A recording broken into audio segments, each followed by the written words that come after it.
Assalamu alaikum everyone, hope you're well. We're just about to go live in a few seconds time. Just stay with us and wrap yourself up warm and strap yourself in. We're going to have a very good show today, all about the local burglaries that we've seen across B8, which includes Alum Rock, Ward End, and of course Hodge Hill as well, part of Hodge Hill. So let me just get my settings right and then we'll kick up proceedings off as well.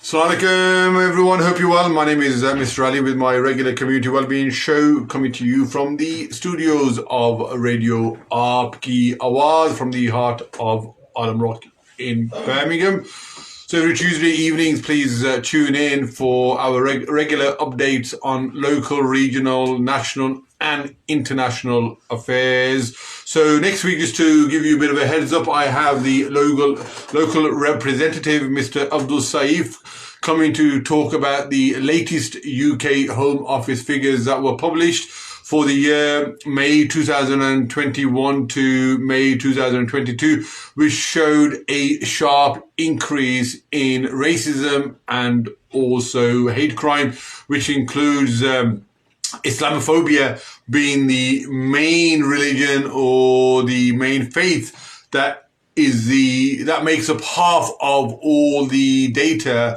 for hate crime as well. So we will put that into context next week. But this week we have a couple of people coming in today to talk about the increase and the spate of burglaries that we've seen across B8, which includes Alum Rock, Ward End and Hodge Hill. So again, if you are a neighbour, victim, or if you've heard of anything and you want to get in touch, the studio number is 0121 682 8142. Alternatively, put your comments on the chat and we will do our best to read them out as well. So let's get down to it.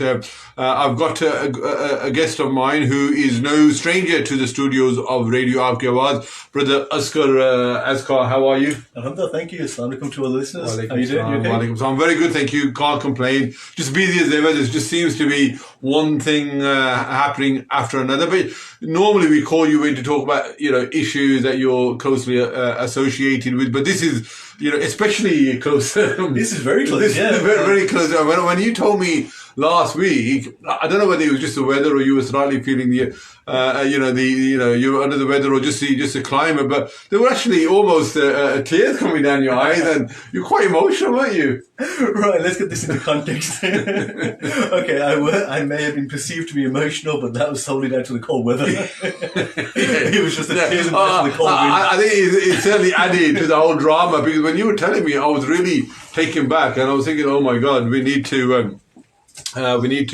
certainly call you in and get the insight in terms of what it feels to be like a victim of crime and how did it feel. Because, what I've seen is obviously some of the CCTV photos and pictures of these brazen crime. They're just not scared. They're just like... Not in the slightest. I live on a road which is difficult to drive up and down at the best of times. Yeah. Okay. Let me give ready the picture of what's happened. So, last Friday morning, woke up at usual time, about 7 a.m. to go get ready for the school kids and to do a school run. I do a school run for my own children, my neighbour's kids, and another child from across the street. So I take a group of them across the school, which is really good fun in the morning. Anyhow, long story short, is I woke up, I opened the front door to look at my car to say, right, let's get in the car, kids, and let's go. And my car looked a bit weird. It looked like it was levitating in midair. And I was like, Something's not right here. Instantly, you know when something's wrong. And I thought, right, okay, something's gone wrong. We've had a spate of attempted and actual catalytic converter thefts on our street and in that area, and I was a victim of one of them. So yeah, lo and behold, as soon as I looked at the car, took a closer look, my car was interestingly up on bricks. They'd actually put a breeze block and raised it up with a jack. I mean, this is all on CCTV. Yeah, so 5:20 in the morning, a black vehicle turns up. 3 lads get out. They've all got balaclavas, and their faces are covered, their hands are covered, and they've literally they've actually looked at 3 different vehicles now. They haven't just gone straight from mine to target mine. They've looked at exactly the same vehicle across the street. Then they looked at mine, and they looked at another vehicle. All 3 were Hondas. Don't know if that's a common thing or if that's just the way it was. Interesting. But long story short is they got to mine. Took them about 7 or 8 minutes, which is quite a long time apparently. Apparently they can do them very, very quickly, but it took them 7 or 8 minutes. And then afterwards realised why it took so long, because not only did they take the catalytic converter, but they managed to cut the manifold of the car. They managed to cut some wiring under the car as well. So it caused a huge amount of damage, which ultimately led to the car being written off. It was taken from my home yesterday by the insurance company, and they've actually written it off. They said, it's not economical to repair. That might be a bit of it might be a reflection of the fact that I drive an old car. I learned a long time ago that in areas congested as ours, right, it's not as sensible to be driving a brand new vehicle around or a very nice vehicle, simply for the fact that there's just too many opportunities for you to get into accidents and all sorts of stuff. And car crime being prevalent around here for decades, it's obviously something that's not been tackled properly, but we're still becoming the victims. So yes, I wasn't emotional, as you thought when I saw you at the football training, but I was actually just very, very cold. But the reality of the situation, I am actually bothered by the fact that my car was targeted, and not only was my car targeted, a month ago there was a car across the street that was targeted. 2 or 3 weeks before that, we've had 4 attempts on one specific vehicle on the road. They've been very lucky, the family have. Their car's been targeted 4 times yet. They've managed to stop them on each occasion. It's, as far as I'm aware, it's a very, very lucrative crime. So it can, the people doing it can actually, there's a reason why they're resorting to levels of violence and the levels of, the actual blatant way that they're doing it. Absolutely. I heard there's something at, was it Star City or the Ford? Star City. One of the dealerships there. Yeah, that's broad right. daylight. Broad daylight. Middle of the day. Yeah. Some lads have gone in and picked up, literally lifted a car in front of the dealership and actually helped themselves to it, full well knowing that the staff aren't allowed to challenge it, that most people won't challenge them. That's right. And really and truly, by the time that they've been and gone, there's, the expression now amongst the fraternity is there's no face, there's no case. So as long as you're balaclavaed, how many 5'10" blokes of that can there be out there? Well, it could be somebody else, and there's plenty of defence lawyers out there that will defend somebody like that. And they're very well organised, aren't they? Because one's a driver, one's actually doing the cutting, and there's one who's just look out, in case anyone does try to be brave enough to come and challenge them. And you'll have a baseball bat or something, and within, normally it's about 2 minutes, 2.5 minutes, they're sort of there and back. And for me, what's surprising is how many people who just walk past casually, don't even do nothing, they don't call the police. It's not call the police. It happened to a friend of mine just around the corner from where we are now, about 8 o'clock in the evening, middle evening, summer evening. His car's parked outside the property. The neighbours thought he was somebody he knew who was actually doing some repairs on a vevehicle. So they just don't notice, he doesn't come on your radar. Because it's so early during the day. Obviously, if it's midnight or 2 o'clock in the morning and somebody's doing something, you think twice. But this was like 7 or 8 o'clock in the evening. He was literally parked his car up, gone inside the house to get a drink or whatever. And he came out and literally they'd taken it in no time at all. People were walking past when it was happening, but they didn't realise that it was actually a crime happening and not somebody repairing their own vehicle. Simply for the fact that obviously it was such it was broad daylight. You wouldn't assume somebody would have the audacity to do that. But these lads definitely did. And again, now going back to how lucrative it is, if you're looking at anything between £300 and £600, I think, for a catalytic converter, do 2 or 3 of them a night, and there's 3 of you in a car. Do that for 3 or 4 nights a week. You're looking at a couple of £1,000 each per week, right? For want a better phrase, for just a few minutes work, really. Well, work is the phrase I didn't want to use. But your thievery, you get some really ridiculously good returns. I'm not condoning it. No. Telling anybody to actually, this is a way ahead. It's not. Trust me, when you get caught, you're going to get it. A lot of these lads are very, very fortunate at the moment, right, that they haven't been caught. I do recall there was a case in Sparkbrook, I think, where they were caught, and the local community, let's put it this way, held on to them for a while whilst the police arrived. Yes. And in that time that they were held on to, there's quite a few who unfortunately sustained some injuries.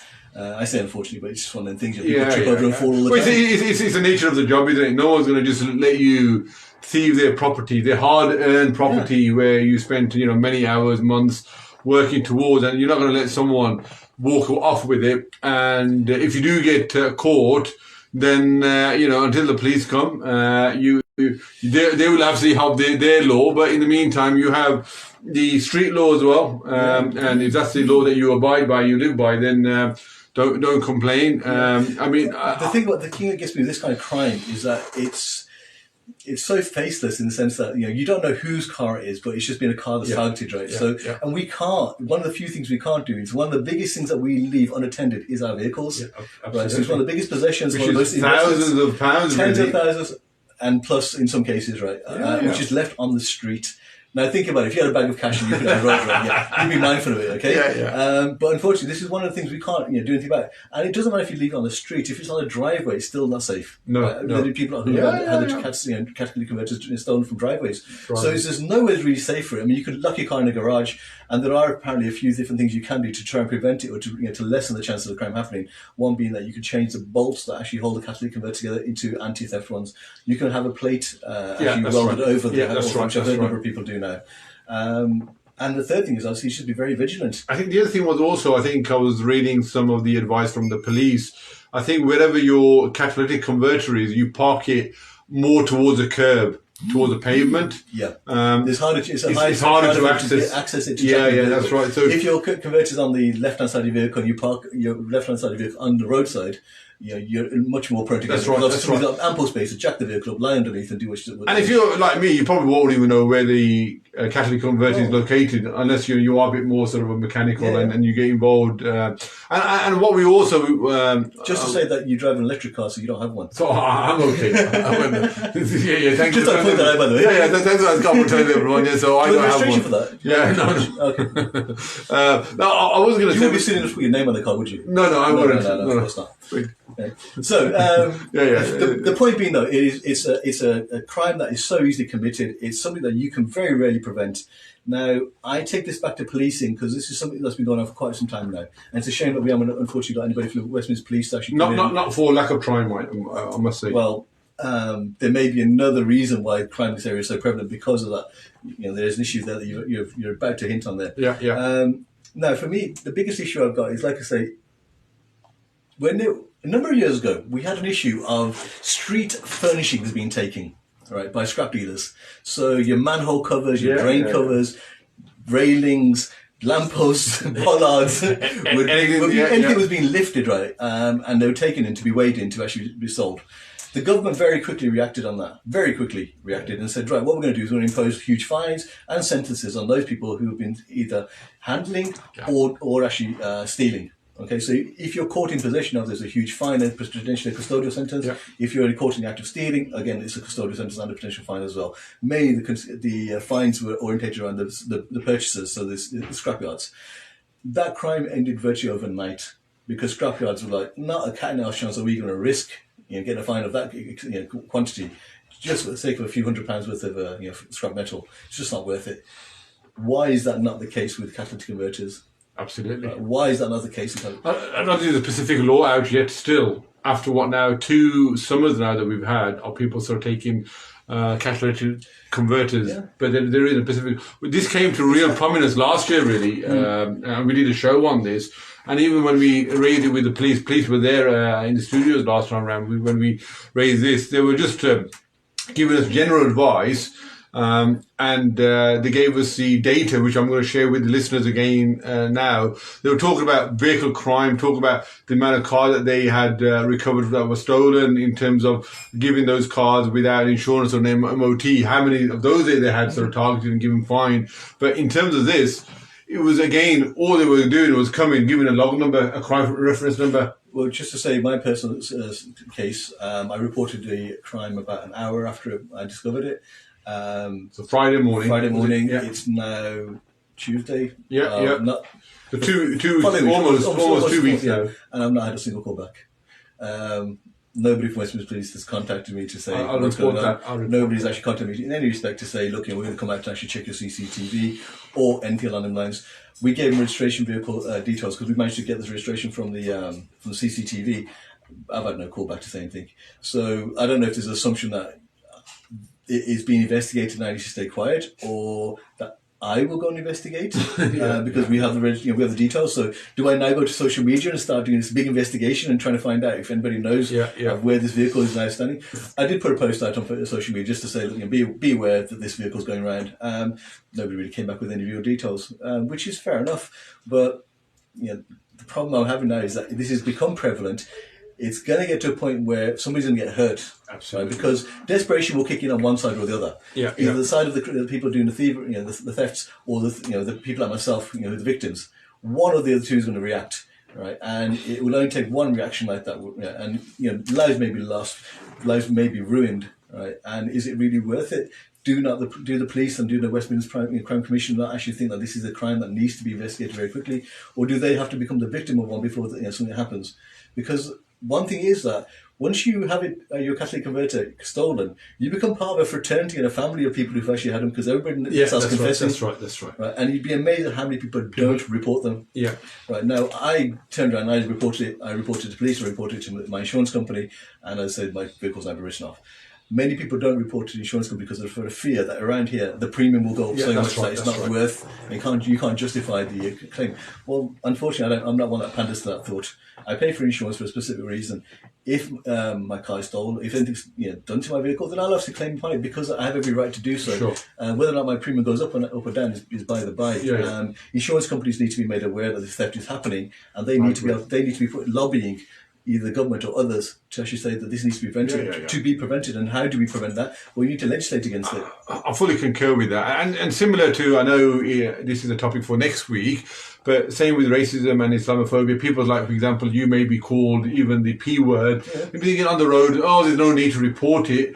But unless we, people from MEND or CAGE or the Five Pillars, they're saying unless we report every small incident, we won't have the data and the ammunition to be able to then invest the Home Office and government to put more measures in place to hold these people to account and make sure they get the sentence that they deserve. There's an absolute parallel to what you just described regarding hate crime and toward general crime. If you don't report it, then they don't have to investigate it, and then there's no justification for any further measures to actually combat. So no, of course, hate crime, any type of crime. If you're a victim, right, you have a right to tell somebody, and it has to be reported in order to create a movement in order to then be able to challenge what's going on. And there's no point saying I've been a victim of crime and then not to report it, because when you turn around and eventually say, it's like saying, I don't vote, but I hate the politics. I want to be involved in political decisions, but I don't vote. You're part of the problem. You shoot yourself in the foot straight away. No, you're right. So this is another way. I think if it's reporting, it has to be done. Whether or not you decide then to take it to insurance, that's by the by, but you should. Absolutely. I think there's another thing that this is masking, which is the whole way that people look at the police and look at what they do and what they don't do. Obviously, people just probably don't have the faith in the police to actually do so. I mean, look at me. I reported it, and here I'm no better, no wiser. I've got one extra notch on the and I suppose that either reinforces your lack of faith and confidence in the police, or if you did have high levels of confidence, that's now been sort of completely eroded away, really, hasn't it? You're thinking, thank you, Prime Minister, with his lovely tea as well. We are now having the temperatures going it's dipping southwards, and the tea has resumed. Thank you, sir. Really appreciate that.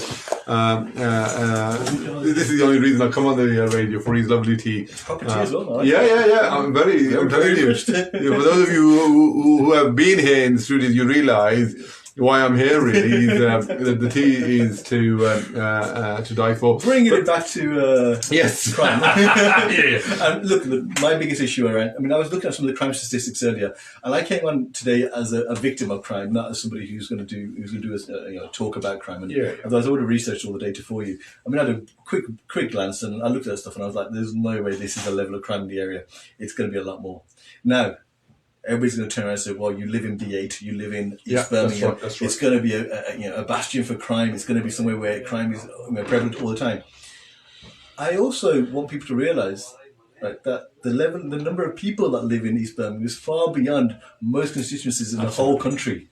Okay, we have one of the highest populations and concentrations of people with mental health problems, people with unemployment as an issue, people with drug issues, people with social mobility issues. There's various. It's a melting pot of communities and cultures, and it's one of the most diverse parts of the country. Okay, and we have a huge concentration. Okay, so when there's that many people with that many issues stuck in one small area, right, it only takes a handful of them to commit a crime for the numbers to start going through the roof. So please, for those people who live in the east of Birmingham, don't think that this is something that is a result of everybody in the area. It's a small minority, very, very small. I'm not even calling them a minority. I'd call them a handful of individuals. Yeah. Literally a handful. Now, we've had the car theft crimes, right? We've also, you mentioned it earlier and highlighted the fact that there's burglaries going on. And one that was on social media quite a lot was a black vehicle that was been going around. Black Golf going around. Yeah, and apparently that was stopped the other day. Yeah, the police have actually seized the vehicle. A number of people have been seized. 2 people have been arrested, I think, and the vehicle was seized. Yeah, and one got away. Oh, right, one person got away. Their crimes were far beyond abhorrent. There's a level of. There used to be a code in the criminal fraternity, right? And there's certain things you would do and you wouldn't do. Okay, now that code seems to have gone. There's no holds barred. It's almost like a new batch of criminal, really, who just don't abide by any law. No, none whatsoever. There's no kind of understanding and fathoming that there's this is off limits. Now, when you start stealing from places of religious worship, when you start stealing from single parent families, when you start stealing from single individuals or the elderly, right, you've gone to a different kind of low. Yeah. And I do personally perceive, right, and I think the government needs to, yet again, come to this, right, the sentencing for crimes of that nature need to reflect the level of severity, of impact, right, because some people's lives are destroyed, right. So you've got a single person living on their own, elderly person, and their house is targeted, right. How do you think that person's going to live the rest of their life, right, or whatever long that may be? And I've heard of people who've been burgled and within a short period of time, elderly people in particular, who've actually passed away because of the stress and it's literally left the loss of life. Now, I believe anybody who's involved in that kind of crime should be tried in a proper fashion, and it shouldn't be these sentences of day and night sentences where you get 3-year sentence and you've got 18 months that you've got to serve, out of which you spent 3 on remand, which equates to 6 months, which is now down to, so you've only got 12 months of a 3-year sentence, out of which they're going to kick you out after 10 months, right, on good behaviour, and if you're really lucky, you'll be out in 6. Yeah. There's no real deterrence there, is there? There's no deterrence at all. Yeah, and if you look at the, I don't know if you've ever been to a prison. I have been to an official visit. Officially, of course, yeah. Good. You were allowed out afterwards, yeah? The same day. Right, okay. Right. I actually done a night over as well once. Oh, really? Yeah, that was an interesting experience. Okay. But I've been to a number of prisons over the years through my work, and yes, your freedom of movement is restricted. Of movement. But everything else everything else is free for all. You get a free range to talk to who you wish to communicate with who you want internally. Okay, I've been to prisons and people have been drunk. Literally, I've walked through a landing and there's like people who are drunk, and you're like, how on earth did they go? The ingenuity and innovativeness of prisoners is amazing. I can imagine. So creating your own hooch is something that. Alcoholic drink, okay. Alcoholic beverage that they create, and it's usually done through banana peels or orange peels. Right, you're the scientist, yeah. You should know that. Once a fruit ferments, that's right. Alcohol is one of the things that's produced. That is 100% pure alcohol. Wow. So once you then put that into dilute it, you've actually got yourself a drinkable beverage. I wouldn't recommend it again. It's very, very dangerous. So please don't try it at home. No. But again, prison isn't the deterrent it should be. There's a revolving door of prison, which basically means that people, once they go out of prison, will come back straight back in. 75% reoffender rate. So 75, 3/4 of those people who are in prison will end up back in prison. right? There's only a quarter of them that may actually come out and then stay out, right? Now, whether or not they stay out because they're not getting caught again, or whether or not they stay out because they've actually chosen a different path, that is entirely by them. We don't know. But all of this, leads to one simple thing, which is we need to look at the way that the sentencing laws are, the way that prisons actually manage prisoners, and whether or not it's going to become a deterrent, or is it just a form of incarceration? There's no rehab, really, is it? You are limiting their freedoms and their rights. And for a lot of young people, like I said, it is just going from, being on the streets to seeing their friends in prison for a few months, for a year or so. It's scary how many young people go into who actually I've worked with in the past, right, who actually want to go to prison. First is a group, there's that first timer, right, who wants to get his stripes. Stripes is a way of just saying the ranking in the outside bragging rights as well. Bragging rights, yeah. So I've been to prison once, I've been to prison twice, I've been to prison 3 times. I'm now indicating on my lapel. So he improves their street cred. He's improving their street cred, right? And obviously the severity of crime, so it gets bigger and bigger and bigger. So they're getting more and more street cred. And they actually get that cred in the prison. When they come out, they have to be part and parcel of everything else. But in prison, they're actually, oh, you're back again. What did you do this time? Da da da da da. Oh, right. Oh, bloody hell. Okay, that was a good one. And how are so and so and so and so and so and so, and it's scary how much of a fraternity it's become, right? And I said there are a few people out there, and it only takes a few who aspire to crime and prison and crime and prison and crime and prison. And I've known very closely people who've actually been in prison since the age of 14 or 15, and carried on through to the 30s and 40s, and have become institutionalized into believing that they can't live on the outs; they have to live inside, because of the fact that they spend so much time in it. And it's what it's a big psychological problem, and it needs to be tackled, because prison should not be the summer camp that some people make it out to be. It should be a real deterrent. Also, just remember, when you're in prison, you don't need to get a job, you don't need to get an education, you don't need to work for you don't really need to do anything but just lie in your bed and relax. And if you really want to, you can have 23 hours locked 2 meals a day. 2 to 3, no, 3 square meals. 3 square meals a day, upon your preference as well. Sometimes, right? Depending upon your religious background or your social background, you can actually get vegan meals in there. You can get kosher meals in there. You can get halal food in there. When I used to work in prisons 10 odd years back, it was a big thing It was a big note that when you go into prison, you first of all not only tell everybody about the amount of drugs that you're on, so that the prison supports you and subsidises the drugs, but also to tell them that you like halal food and you're a Muslim, even if you're not. And the benefits of being a Muslim in prison, apparently, are that you get to go to communal prayers. You get better food because you get the halal food, and in Ramadan you get to so-called preferential treatment, which basically means you get locked up in a bigger room together to pray together. It doesn't really bode well to me in that sense. But this is what they cut. This is so these are some of the card, don't they? So the prison population a decade ago shot up for those from a Muslim background. Of course it is, that's right. And it didn't shoot up because they were Muslim, it shot up because they wanted these extra benefits, or they wanted to have this kind of association with a group. Then there's obviously the negative connotation of that, which is we want to be part of the Muslim gang. Right. Now, whether or not you can put the word Muslim and gang in a sentence, I don't think you really should. But that's what we want to be. So it's, again, protectionism. The one thing being a part of a Muslim gang is that it's black, white, and there's no colour. No colour, Anybody can join. That's right. So if you feel as though you're going to be the victim of crime, ironically, if you feel like you're going to be the victim of crime in prison, join the Muslim gang. Right? Because obviously you might not fit into any of the others. So on that note, for those of you that are watching, this is not an advertisement for you to go to prison at all. You know what? After everything that Azkar has said, someone like myself, and I'm sure I'm speaking for thousands, millions of you that are listening and watching, that you still wouldn't want to go to prison. And for me, that's the last thing that I want to be wishing on anyone, or being sort of incarcerated myself. And maybe there's certain individuals from a certain mind, or from a certain sort of maybe economic situation where they think it may be better to be on the inside. But once you're there, you realize the fact that you're not able to go and do what you want. You're not able to, be independent and be a proud man or a woman, and and learn to be educated and sort of earn your own money in a halal way. And secondly, if you got parents, siblings, kids, you'll be separated and you'll be moved away. I've certainly had relatives who are in prison and missed the janaza. I was just going to pick that up. I went to a funeral not more than 2 weeks ago.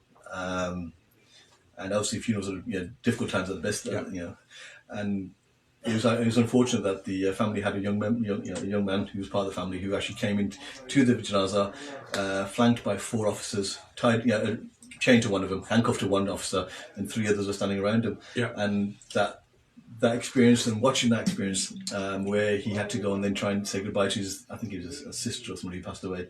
So he was traumatized. He was going through that experience and obviously trying to do that whilst being handcuffed to somebody, yeah. whilst also knowing that he can't spend any time with the family.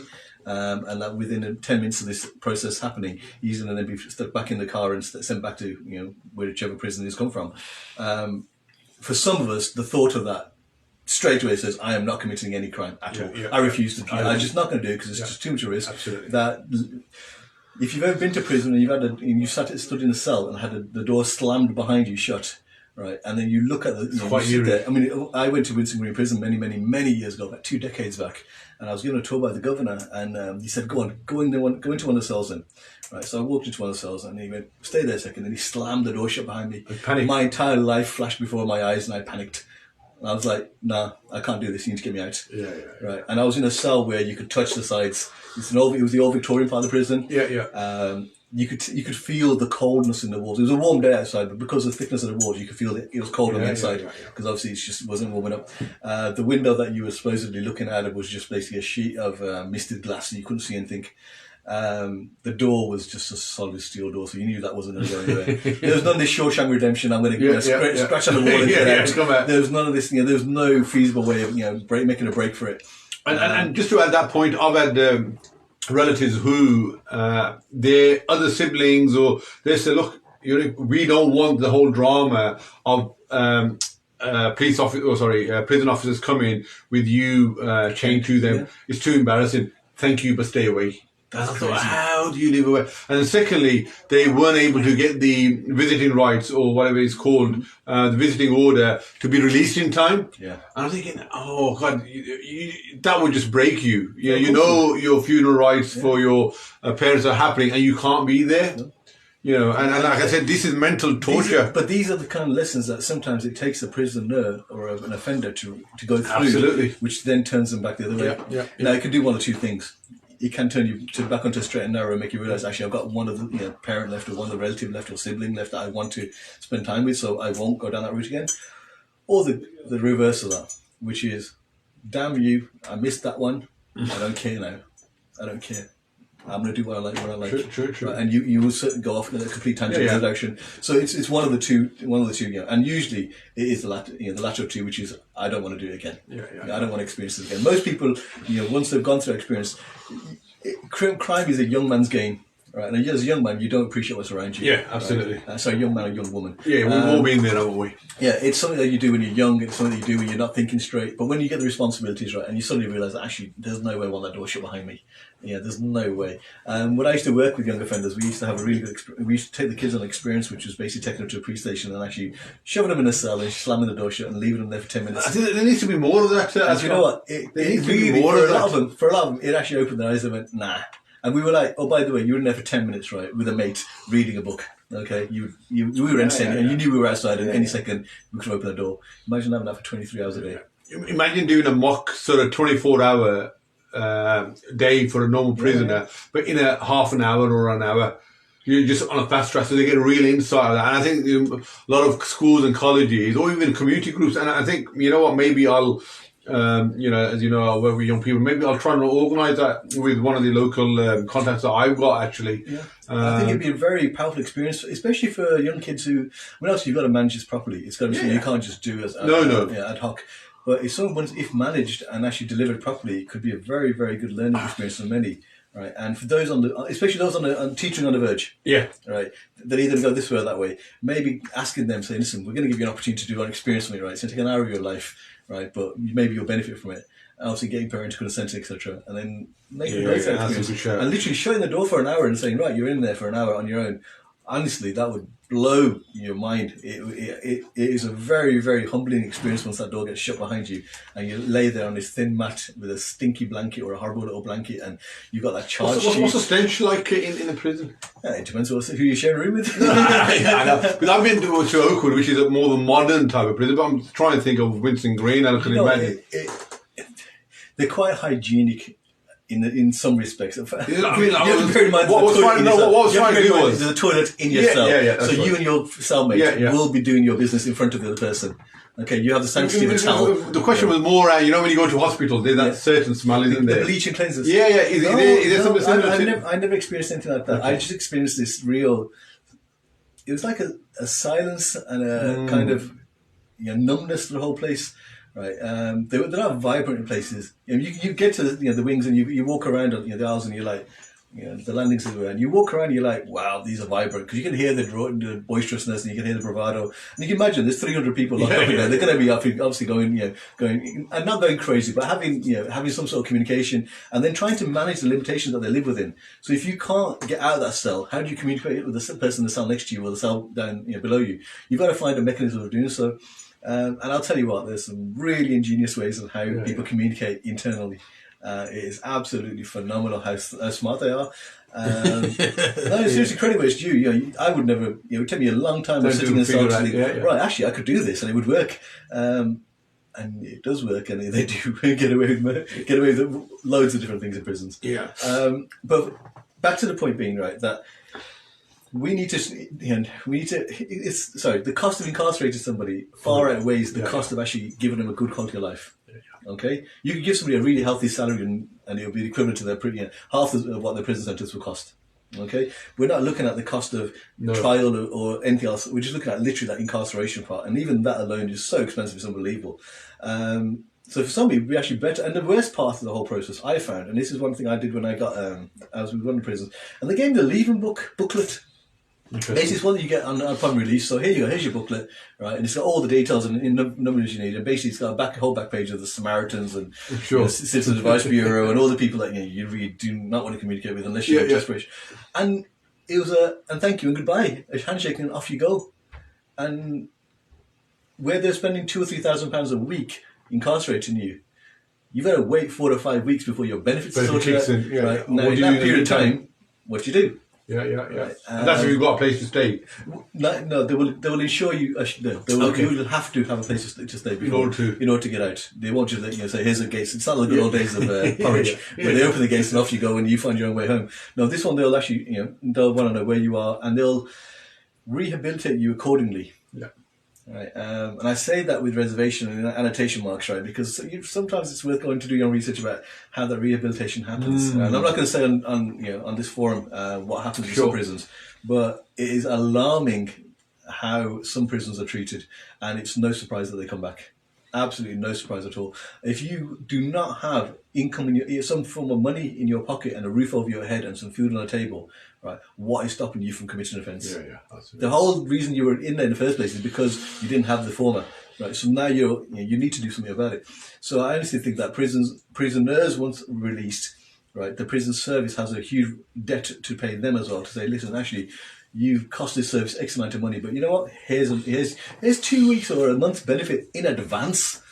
That act alone would get so many, and take the pressure off, wouldn't straight away, because you've got some money in your pocket. You can settle down. You can then get around. If you've got nothing in your pocket, you've got nowhere to be, nowhere to go. Some prisoners don't come out of prison rehabilitated, and they don't come out clean. Some go in without a drug problem and come out with a problem. Okay. Some go in without mental health issues and come back out with mental health issues. Okay, because that process of incarceration isn't easy. Right? We talk about the ones that survive the process, but there's a lot that don't. And I had an acquaintance of mine, and he went to prison for 11 months for driving offences of all things, and he came back a completely different person. He was a stand-up, straightforward, decent fellow before he went in. He came out and he was. He was an emotional wreck, but he became schizophrenic in some respects. He had this split personality disorder, which manifested after prison. His comprehension of things just wasn't there. To this day, by the way, this happened 25 years ago, I think. Oh, wow. And to this day, he's still not 100%. There's still the old person I knew and the new person that is they're still worlds apart. And you're like, damn. And his thing was that when he went to prison, he chose not to come out of the cells because he thought it'd be safer not to go out. Wow. Okay. So he spent 23 hours a day for 11 months locked up. So, So real you can count. traumatic, You can count how many hours he spent, and it's 130 hours that he spent outside his cell in 11 months. Wow. Right. Wow. Now you wonder why he went nuts. Absolutely. Right. I mean, I'm not saying, and I don't mean that in a derogatory fashion, right? But he literally came back a completely changed person, and it was not for the better. He went to prison as a very, very stand-up man. Like I said, he was driving offences. He was just silly when he came to driving. Eventually got caught a number of times, and then the courts threw the book at him. And it's not good. Very sad. Very sad. Azkar, I'm just going to sort of take you back to what you went through earlier with your catalytic converter. I know a lot of people do at that heat of the moment. Get a bit sort of engrossed. The adrenaline starts kicking in. That fright and flight stimulus kicks in.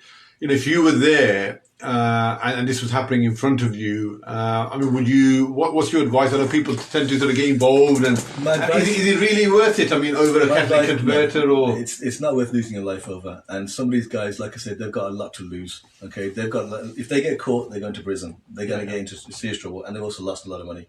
Okay, so they've got more to lose. You've got a catalytic converter to lose. Yeah. If you stick your head out the window and see him, usually just hurling a bit of abuse or just making him aware that people are watching. Just create a scene. That's enough to scare him off. I would never condone anybody going out, and actually trying to challenge them. Okay, these lads, remember, are desperate criminals. Some are tooled up, potentially making thousands of pounds, a night, right? And you're going to try and stop them in your flip flops, right? Running out in your pajamas. Please don't do that. Yeah, we've heard some horrid stories about people going and they get attacked with a metal bar or something a bit more sharper sometimes. It's different when you are in your own castle, i.e. your home, and someone tries to come in. Then the weight of the law is on your side, and you've got to do everything to defend your castle. And also your family's there, your belongings are there. But when it's out on the street, when you go out of your house, right, you've already made that first intention. Okay, you could have stayed indoors, and the law will state that you should have stayed indoors. You went and gave that guy a beating. Well, guess what? He's getting done for theft. You're getting done for assault. Yeah. Okay. Now you lost twice. Then you've lost twice, and then the third thing is, right, you've got in the back of your head that person's still gonna be out there, and one day they might come back. Because remember, we're all programmed for the fear of crime. More than anything else, we're programmed. We have done since at a very early age, right, that we are going to be the victim of crime at some point. So, that leads on to other things like knife crime at the moment, which is prevalent. And the number of young people carrying knives aren't carrying knives because they want to stab somebody. It's because they want to deter just in case somebody tries to stab them. Right. So if you speak to a lot of young people, they're like, no, I don't want to hurt anybody, but what if? And it's like, okay, it's like the American thinking about guns in America. If we all have them, we'll all be safe. It's so paradoxical. Yeah. And the same thing with that, the knife and the gun issue. Now that you brought it up, Azkar, is that how often the victim is stabbed with his own knife. Yeah, it's just amazing. I don't have the data, but it's not quite high. It is very high. It's enough to make you realise actually carrying a knife is not doing you a favour. Because really and truly, there's a good chance, right, a high percentage that that knife will be used against you, and not vice versa. Remember, most people, like I say, who carry don't have any intention of using, have no understanding of what the repercussions are. And I've seen the victim, I've seen stab wounds, and I've seen people stabbed, and I've been there minutes after this happened. None of it's pretty. No. None of this is glorified. Okay? No. None of this is going to make you sound, I saw it. It's horrid. There's blood everywhere. There's bits of all sorts going around. It's absolutely horrible. You've got people losing their plot. You've got people getting really upset. You've got all sorts going on. And really and truly, was it worth it? Really? Yeah. And again, like I say, it's something that once you've experienced, you will not want to see it again. You will not want to be part and parcel of it. There's a certain, like I said, there's a very, very small group of people, and I'm going to call it a group of people. Not a part of the community. Community denotes that it's a lot of people. I want a little group, okay, a handful of misguided people who have actually thought, right, this the only way we can get ahead in life is to do this, right? And the irony is that we've all seen them come and go. Yeah. We've all seen them people in them groups come and go, and I'm going to make it. Oh, look, he's doing really well. Oh, look, he's locked up. Oh, look, he's dead. Yeah. Oh wow! And look, he was 25 years old. And we are all culpable because when someone is we all know someone who maybe is breaking the law or earning money in a non-honest way or dishonest way, shall I say? But they're the ones that we gravitate towards. They're the ones that we sort of hold in a high esteem. And someone may who be a solicitor who's worked hard or become an officer as well.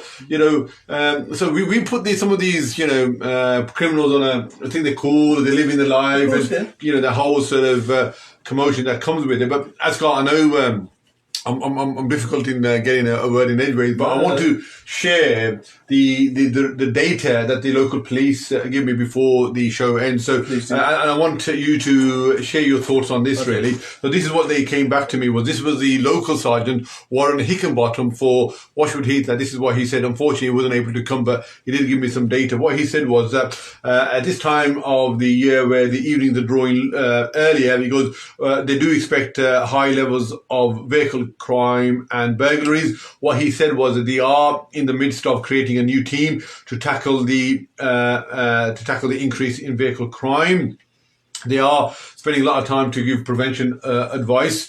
So between the months of August and September, so 8 weeks, 2 months roughly, what they have had reported come through, and bear this in mind, this is Washwood Heath area, which covers all the way from, say, Saltley Gate all the way up to Warden. So Warden is part of the Washwood Heath team. They've had 3 residential burglaries taking place, been reported, 2 businesses that have been burgled.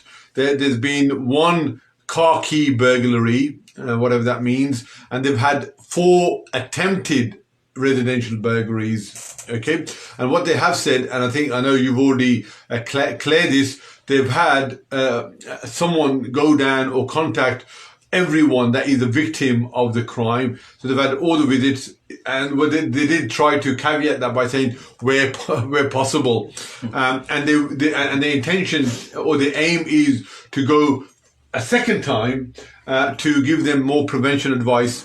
And the last bit of data I want to share with you, Azkar, is between August and October, we're still in October yet, there were 104 vehicle crimes. And when they say vehicle crimes, they're talking about they stopped cars with no tax, no insurance, or they were reported stolen as well. So a lot of emphasis on those, without insurance, without MOT, but maybe less so on the burglaries, please. If you look at the numbers you've given out some really low numbers. Yeah.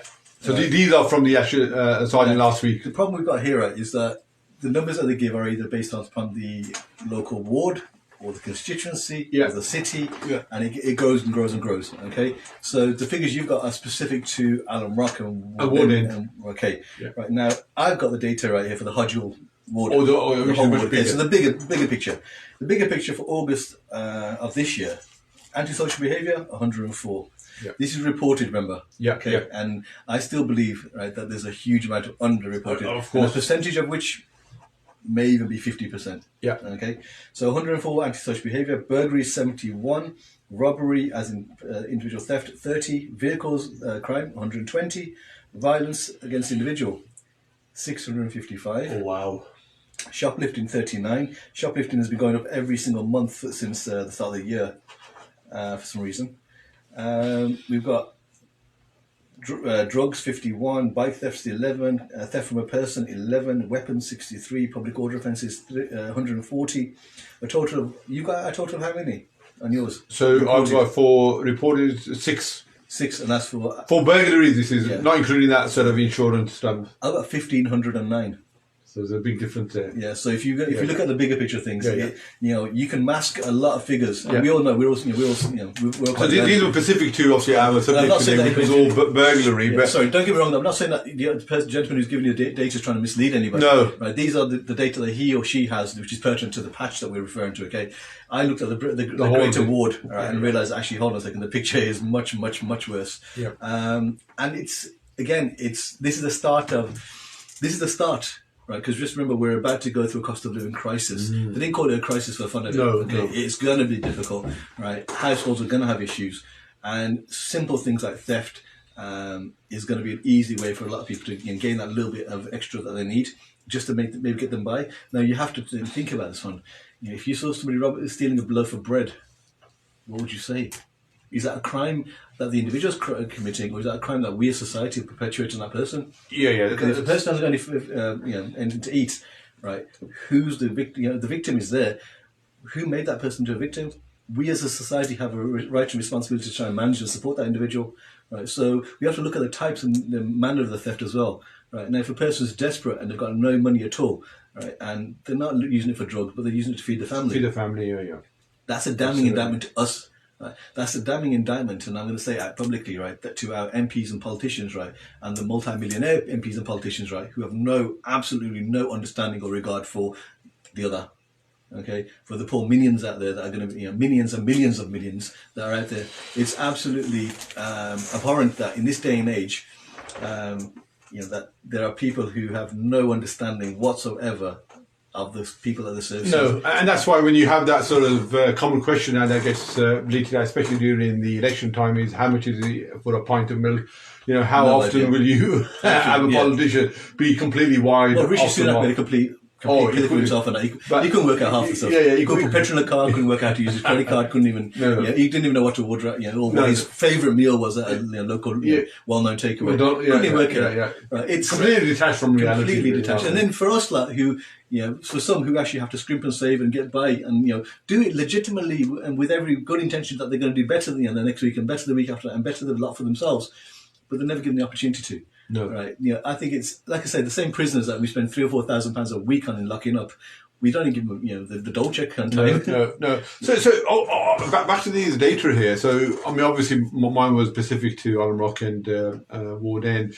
For me, that shows there is a huge amount of underreporting of crimes. Back to what we were saying earlier. So for those of you that are listening and watching, in the last few weeks where we've had this Black Golf GT roaming around and blatantly attacking houses at will almost, how many of you actually reported? It'd be nice to know. And for me also, the police have a real duty, because how many times have we reported it, both on social media and by the victims as well? There's a Black Golf roaming around, and it was roaming around for about 2.5 weeks.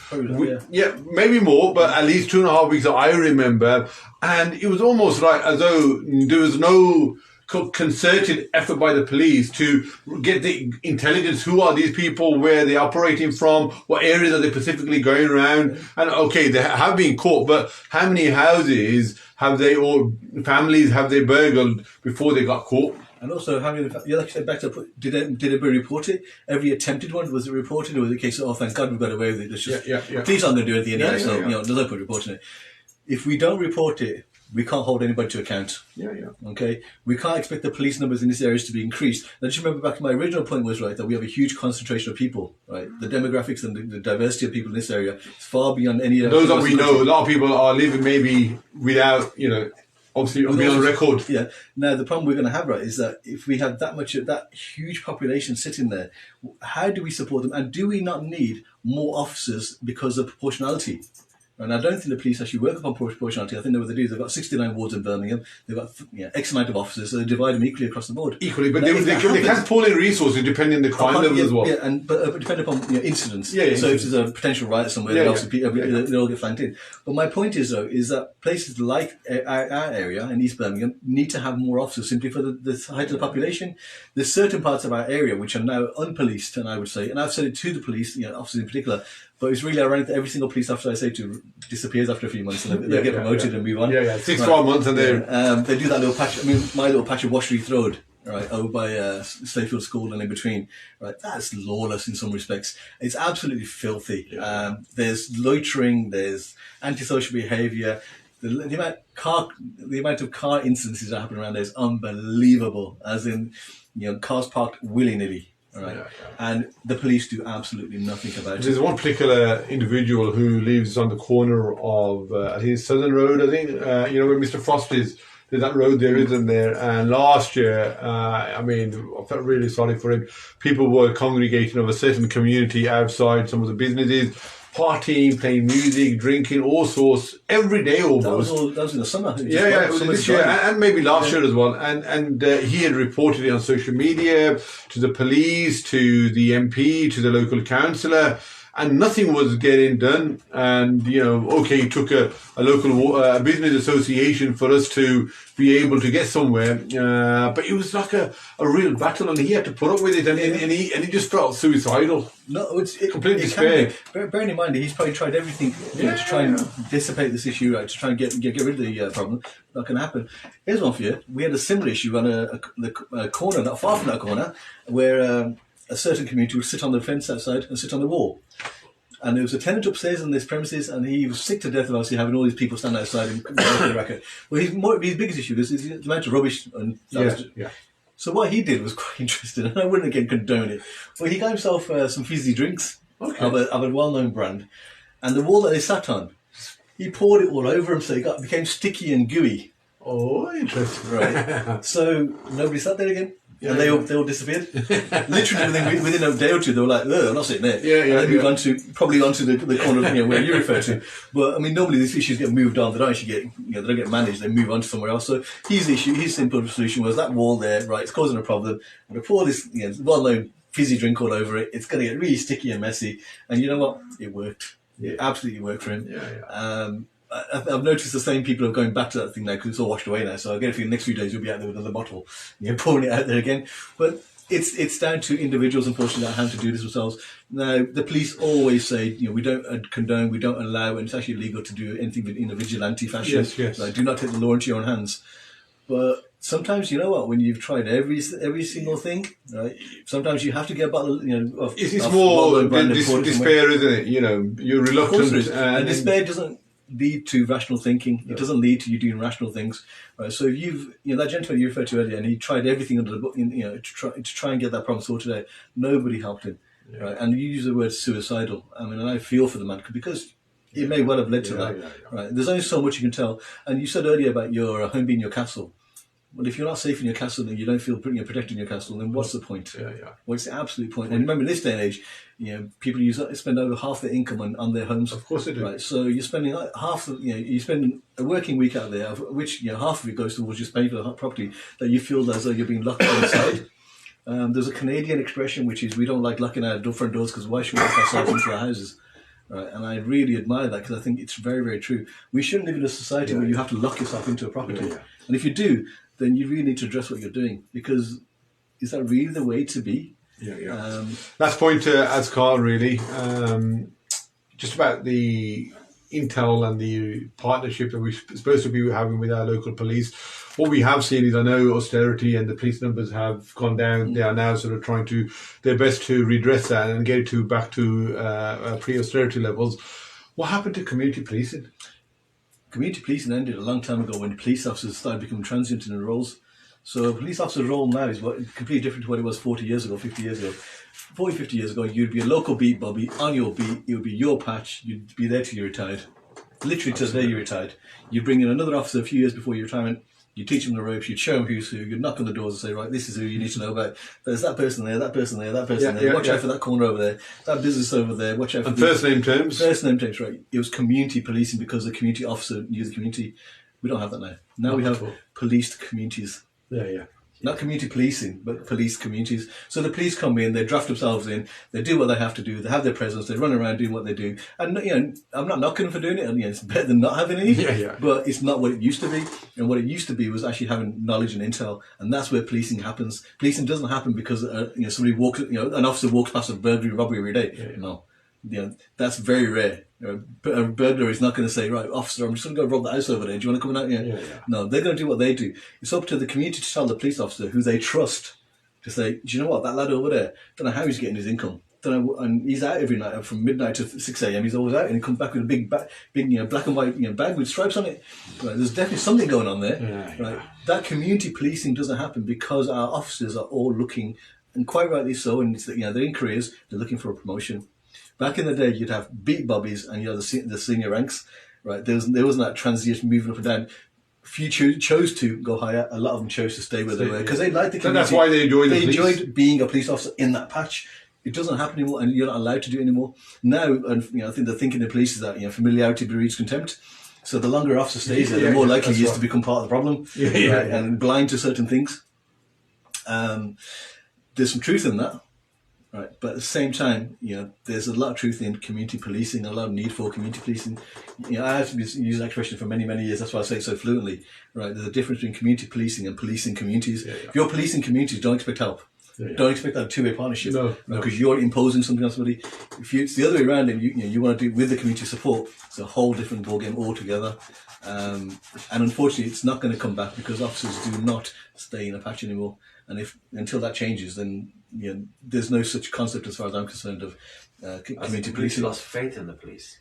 That's a great question. I've lost faith. I think we lost faith about 2 decades or 3 decades or 4 decades ago. I think there's no trust in there the now. 80s. Now we're on the phone and getting nothing from it. No, this is what I'm saying. People are now victims of crime, but they're not reporting it. And most often than not, they'll only report it just to get a crime reference number for insurance purposes. For insurance purposes. If that wasn't required, then no. But we are now sort of coming towards the end of the show. The next presenter is here with her regular share program. This was Azkar, who gave me a real detailed insight into what it's like to be a victim of crime. If you are a victim of crime, or you see any kind of suspicious behaviour, please, whether it's through your neighbourhood watch or through your 101 number, please report it, flag it to your neighbours. Just be aware of people, especially now with the nights drawing in. We will see increase in behaviour. It's the sad reality of the situation that we find ourselves in, unfortunately. I am working hard to get the new inspector here as soon as possible. She's just joined this particular area, so within about 2-3 weeks, she has promised that she's going to come here with the local sergeant, and we will be putting the views of what Azkar and a lot of the other victims have said in terms of visiting crimes and just being there, having a physical presence. But until next week, where we have Mr. Abdul Saif, who is the local representative for West Midlands from MEND, which is a Muslim engagement lobby group. We're going to be talking about the UK Home Office figure for racism and hate crime. So please do join us for that. Until next week, please continue to look after yourselves, stay warm and stay safe. Thank you, Azkar. Thank you. Cheers. Bye.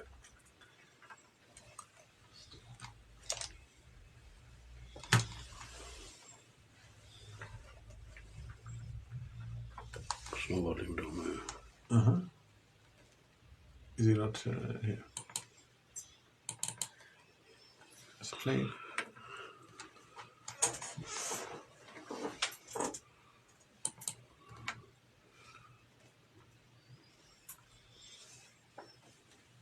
What's up in there? Buttons on the way,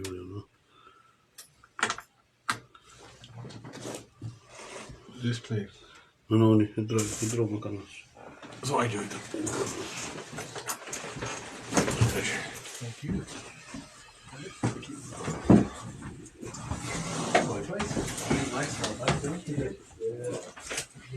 Couple is